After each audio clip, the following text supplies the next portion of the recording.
but also to the arts for the students in Massachusetts, because we see ourselves really as just one opportunity for students to engage in the theatrical arts. They get to do that at their schools, they get to do that in all the other myriad of programs that exist out there in Massachusetts. So our goal in honoring these individuals tonight was really about saying thank you and recognizing their commitment to students and the arts in Massachusetts. And really the awards inscribed, thank you for your inspiring commitment to the arts in Massachusetts, because we really are inspired by the winners that we're going to announce here shortly.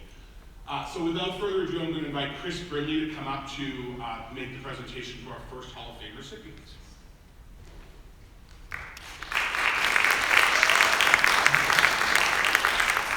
I was told I have to fix the microphone, so I'm going to do that.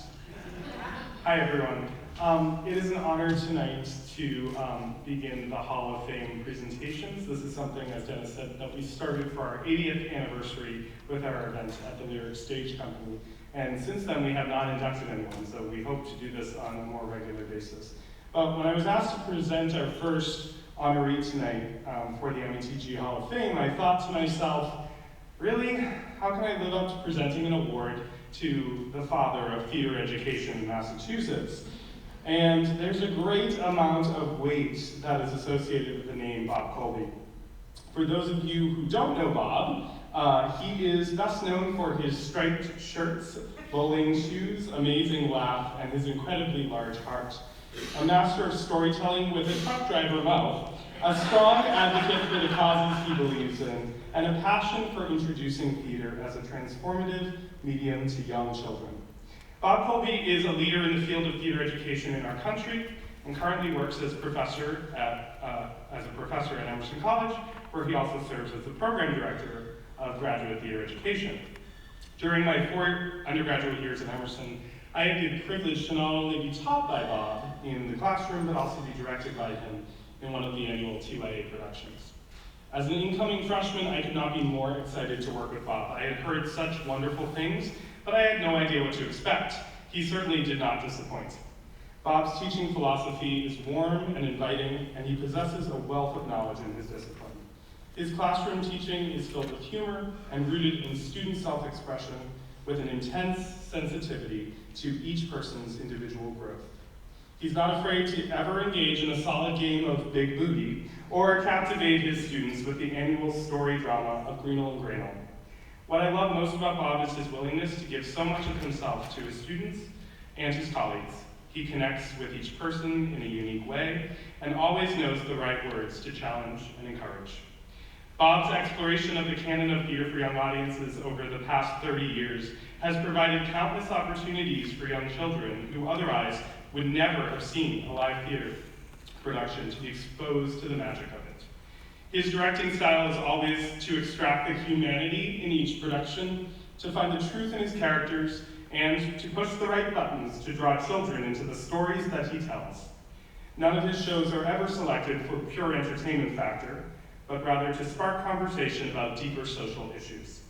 My favorite thing about Bob as a director is that once a show is open, he often takes his cues from the children in the audience, and he knows that they are the greatest judges of truth in theater making, and he uses their reaction to guide the play production process even further after the show opens. Bob always sets his students, soon-to-be teachers, on the right path.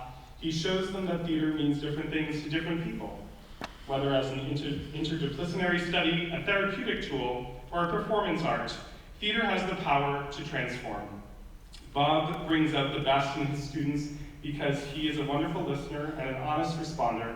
I think I speak for many teachers in our state, most of them in this room, when I say that knowing Bob and learning from him has taught me to be a better teacher and director, to really listen, take pause, and live in the moment of each interaction with every student that I come in contact with.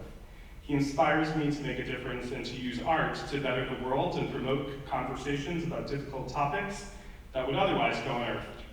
For METG, Bob has been a judge for the State Drama Festival, all 3 rounds, for over 20 years. Acting as a lead judge at most of our sites, Bob handles each festival with great care and always with the best interest of all students in mind. He has also been judging the Doug Ingalls Acting Scholarship consistently for the past 10 years. Bob continues to positively challenge the METG to grow and evolve in the best interest of our students and the ever-changing field of theater education. Bob, we're lucky to have you as part of our organization and are indebted to you for your years of service to making the METG what it has become. I can firmly say that Bob Colby has single-handedly changed the culture of theater education in our Commonwealth.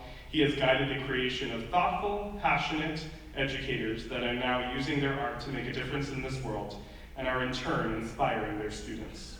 Please join me in honoring our first honoree this evening, Bob, for everything he's done for METG and the state of theater education in Massachusetts.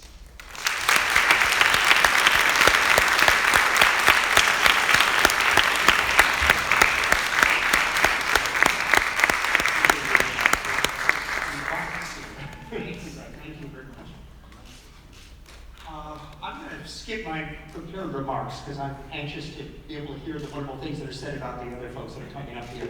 But I do want to say I'm humbled, deeply grateful, and thankful, and particularly to be receiving this with my peers and colleagues here that have worked so hard for the theater in Massachusetts.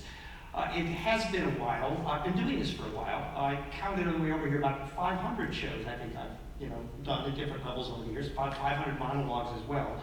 One of the earlier ones I remember was Cambridge's production that starred Matt Damon and Ben Affleck. I don't know if any of you out there remember that. It's a number of years ago.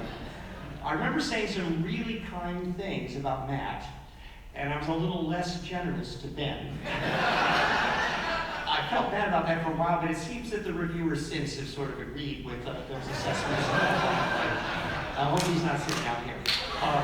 But that time of year actually is wonderful. It's so great to see the students here tonight to be receiving awards for their work. I've long ago recognized that the high school festival is almost like its own season in New England. You know, somewhere between winter and mud season, if you're from Vermont, is when that falls. But it seems that after the festival is over, spring truly has arrived in New England, and I've long believed there's something about the heat and the light of brilliant theater making that actually makes spring happen. We might even be responsible for global warming for all of that. But I'm not sure theater can solve every problem in the world. I don't think we're first responders, but I'm certain that at least we're second responders. We help people make sense of the issues that they face every day in their lives and in their communities. And all of you out there are the ones that are making all that happen, and it's a privilege to work alongside of you. Thank you very much.